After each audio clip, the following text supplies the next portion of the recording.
नमस्कार, आप देखना शुरू कर चुके हैं दर्श न्यूज। मैं हूं दिव्यांशु।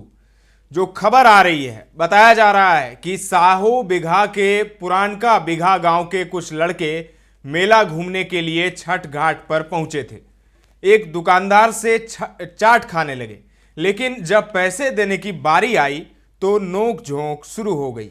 उस घाट पर नरमा गांव के भी कुछ युवक चाट खा रहे थे। नरमा गांव के लड़कों ने पुरानका बिघा गांव के लड़कों को कहा कि दुकानदार को सही से पैसा दे दो।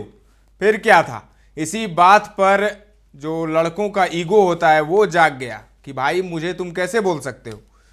इस बात पर पुरानका बिघा गांव के लड़के उलझ गए और देखते ही देखते ईंट पत्थर चलने लगे। फिर बांस लाठी सब निकल गया।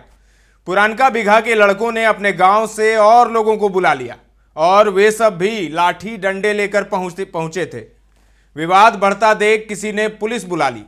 पुलिस पहुंची और बीच बचाव जरूर किया। मेले में भगदड़ मच गई। लोग इधर उधर भागने लगे। छठ व्रती अपने अपने सामान को लेकर इधर उधर भागने लगे। आसपास के लोगों का कहना है कि इससे में कुछ लोगों को चोटें भी आई है, लेकिन जिस तरह से इस घटना को अंजाम दिया गया है, लगता है कि सुरक्षा के सही ढंग से इंतजाम नहीं किए गए थे। व्यवस्था ठीक नहीं थी, व्यवस्था चाक चौबंद नहीं थी। इसी वजह से असामाजिक तत्वों ने इस घटना को अंजाम दे दिया।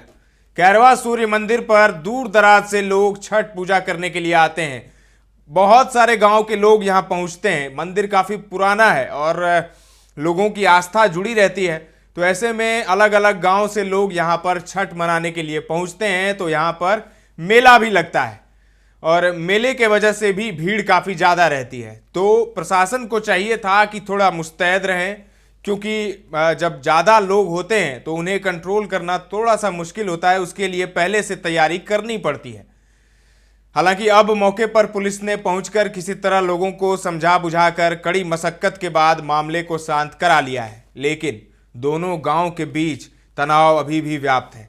मतलब आगे भी, क्योंकि इस तरह की जो घटना होती है, इस तरह की बात अगर होती है तो वो आगे भी चलती रहती है। दो गांव में एक तरीके से दुश्मनी हो गई है इस वक्त जहानाबाद में, तो आगे भी हिंसा हो सकती है। इसके लिए पुलिस जो है मौजूद है, वहां पर देख रही है चीज़ों को, लेकिन तनाव व्याप्त है। जिस तरीके से भगदड़ भी मची, कुछ लोगों को चोटें भी आई है। प्रत्यक्षदर्शियों ने कहा, आसपास के लोगों ने बताया कि चोटें आई है, क्योंकि आप जानते हैं कि छठ घाट पर बच्चे भी जाते हैं, महिलाएं तो रहती ही हैं खास करके, लेकिन बच्चे बूढ़े सब वहां पर पहुंचते हैं।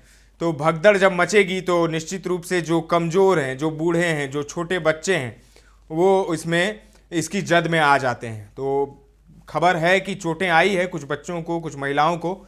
अब देखना होगा कि पुलिस आगे क्या कार्रवाई करती है, कितने लोगों की गिरफ्तारी होती है और आगे कोई हिंसा ना हो, इसके लिए पुलिस क्या कुछ कर रही है। जहानाबाद से पवन की ये रिपोर्ट है। ताजा तरीन खबरों का सिलसिला लगातार जारी है। देखते रहे दर्श न्यूज।